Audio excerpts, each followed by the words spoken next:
"What do you think?" I asked. "Why should I care? Make up your mind yourself." Lloyd brushed off the conversation. When I thought about how we could enjoy our remaining days in the Maldives without being bothered by anyone, my hesitation vanished. Once we got home, we quickly started packing. "Can we move right away?" "Yep, we're good to go." We had movers come immediately and they began hauling away our packed items. Then we headed straight to the real estate agent. We'd like to sell our home. The agent was incredibly helpful and arranged for a same-day sale. Now, Lloyd truly had no place to go back to.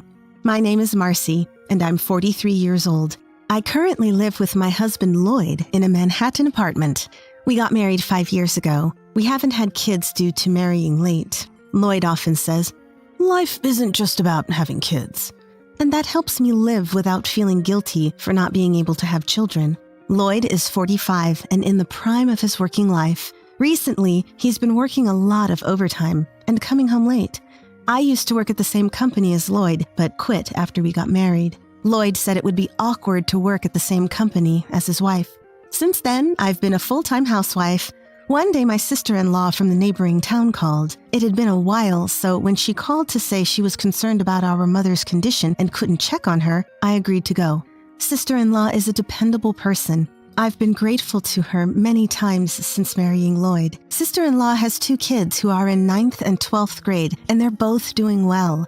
I hold sister-in-law in high regard, so it's no surprise her kids are turning out great. Of course, I went to check on my mother-in-law the next day. It's easy to see why sister-in-law is such a great person when you meet mother-in-law. I adore mother-in-law. She's straightforward, has strong opinions, and is mindful of others. I feel truly grateful to have met such wonderful in-laws like mother-in-law and sister-in-law. When I arrived and entered their house, I was shocked. The place was a mess, full of clutter and trash. It looked like a hoarder's house. Something was clearly wrong, as mother-in-law is normally very neat. Mother-in-law was just sitting there, doing nothing, looking spaced out. I called out, "Mother-in-law?" She slowly turned her head and said, "Who are you again?" as she stood up. She looked at Lloyd and said, "Oh, Lloyd, welcome." We were stunned. Concerned by the sudden change in mother-in-law, we quickly made a doctor's appointment for the next day. After several tests, the results came back. She had dementia. Moreover, she needed long-term care. We called sister-in-law to come to the house and discussed what to do next. Taking care of someone long-term means that we'd need to look after my mother-in-law indefinitely at her home. Of course, public programs and private services are also options, but my sister-in-law offered, "Marcy, thanks for everything. I'll take it from here." Surprisingly, Lloyd objected. "No, your place is far, and moving your kids would be a hassle." True, my sister-in-law lives in the next town over, which would require her younger child to change schools. "We should move in with my parents to take care of them. What do you think, Marcy?" I was shocked. I never thought Lloyd was that responsible. Moved by his sincerity, I agreed. Of course, all for my beloved mother-in-law. And so began my daily caregiving life for my mother-in-law. We moved in with her and started our new life together. I managed the household and took full responsibility for mother-in-law's care. She'd wander off if you took your eyes off her, so I had to constantly watch her. Whether doing laundry, cleaning, or cooking, I was always monitoring her. Then I noticed she looked lonely. Was this life really making her happy? Even with dementia, she should still have moments of joy. Being under constant surveillance couldn't be fun. So I tried something. "Mother-in-law, would you like to help me fold the laundry?" Her face lit up. "I'd love to." Though her hands weren't as nimble, she was clearly enjoying the task. I was relieved that I'd made the right call. From that point on, instead of watching her, we did things together. Seemingly, she found moving around less of a chore. On sunny days, "How about we have lunch in the park today?" "That sounds lovely."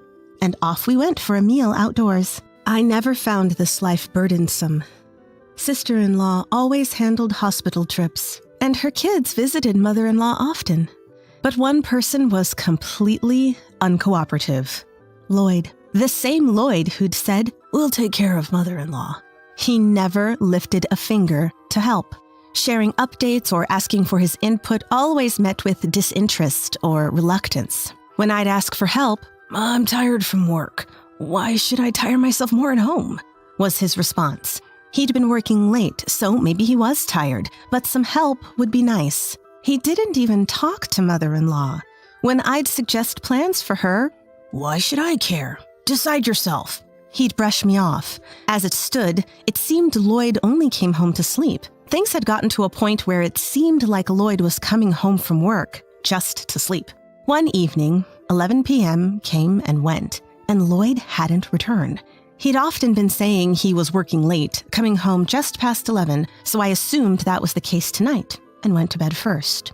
However, I found it hard to fall asleep that night. As I lay there, the clock ticked past midnight. Where's Lloyd? I thought, just as I heard a car outside. It's unusual to hear a car at this hour, so I looked out the window. The person getting out of the car was Lloyd, and in the driver's seat, there was a woman. They both got out and smiled at each other, and unbelievably, they kissed. Not just for a moment, they lingered. I spontaneously took photos with my phone, amazed at myself for doing it. The house has a bedroom on the first floor. Our bedroom window isn't far from the car, and the photos captured everything clearly. My hands were trembling from the shock. I heard the front door open, and I rushed back to bed. Those photos would later become my trump card. From that night on, I started watching Lloyd more carefully. There were many suspicious signs. Telling me he was working late itself was suspicious. I knew what kind of work Lloyd was doing because we used to work at the same company. I know what kind of work Lloyd does, and it's easy to see that it doesn't require overtime. That kind of lie could be easily checked. So I called up an old colleague, friend. "Long time no talk. What's up?" "Sorry for the sudden call, but I was wondering about Lloyd's department. Have they been really busy lately?" "Lloyd? No, I just got transferred from his department last month. It's not busy at all, actually." There's no way he could be doing overtime in such a relaxed department, which means Lloyd is likely spending time with his affair partner. My suspicions were confirmed. One morning, I saw Lloyd getting ready to leave with a large bag. "What's with the big bag?" I asked. Nervously, he replied, "I have a sudden week-long business trip. Take care of things while I'm gone." "Where are you going for a week?" I don't know yet. I'll find out when I get to the office. So I'll be going." And he left, evasively. I texted friend, "Is anyone scheduled for a business trip today?" "I haven't checked, but shouldn't be. No big projects lately." Just as I thought. So he's going to be away from home for a week to meet his affair partner? Then my mother-in-law called my name. "Marcy!" She showed me a piece of paper. Written in Lloyd's handwriting were what appeared to be a hotel name, phone number, today's and tomorrow's dates, and a room number. "What is this?" "Before doing Lloyd's laundry last time, I found this note in his pocket. I wish I had given it to you sooner. I'm sorry, Marcy." "Do you also suspect Lloyd then?" "Marcy, we can't just turn a blind eye to this. Lloyd must be held accountable. There's no time for us to be down." The mother-in-law speaking was the strong woman I knew before her dementia. I felt more determined seeing this side of her after so long. "Absolutely. I will not let him off the hook." First, considering mother-in-law's opinion, we decided to call sister-in-law. As soon as sister-in-law arrived, she said, "Marcy, I'm so sorry. My brother is an idiot for doing such a thing." "There's no need for you to apologize," I told sister-in-law as we planned our next moves. First, we checked the note and found out the location of the hotel. Lloyd was likely staying at this hotel for today and tomorrow. What would we do next? The next day, we decided to drive to the hotel in sister-in-law's car. We arrived at a hotel close to the airport and recognized a car in the parking lot. I looked at the pictures on my phone. Of course, they were the ones of Lloyd kissing another woman. It was the same car in those pictures. After a while, a familiar man came out of the hotel. It was Lloyd. We hid behind the cars to avoid being seen. Soon after, a woman came out and cozily linked arms with Lloyd. As I captured the scene with my phone, I couldn't believe what I saw. Both mother-in-law and sister-in-law were speechless. There was a little boy, about 1 year old, with them.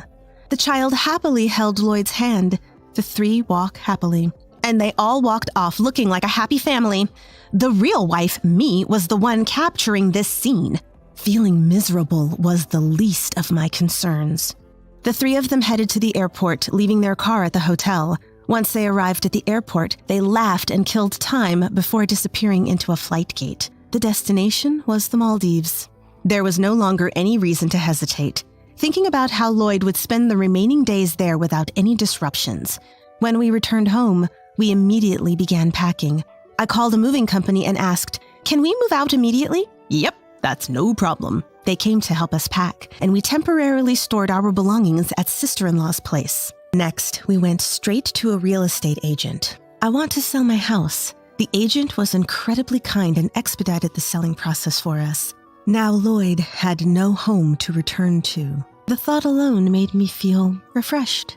Afterward, mother-in-law and I checked into a nearby hotel where we would stay for a while. With that settled, there was something I had to confirm. Could the child with Lloyd's affair partner be his? To find out, I decided to consult a lawyer and a private investigator. The results of the investigation became clear right away.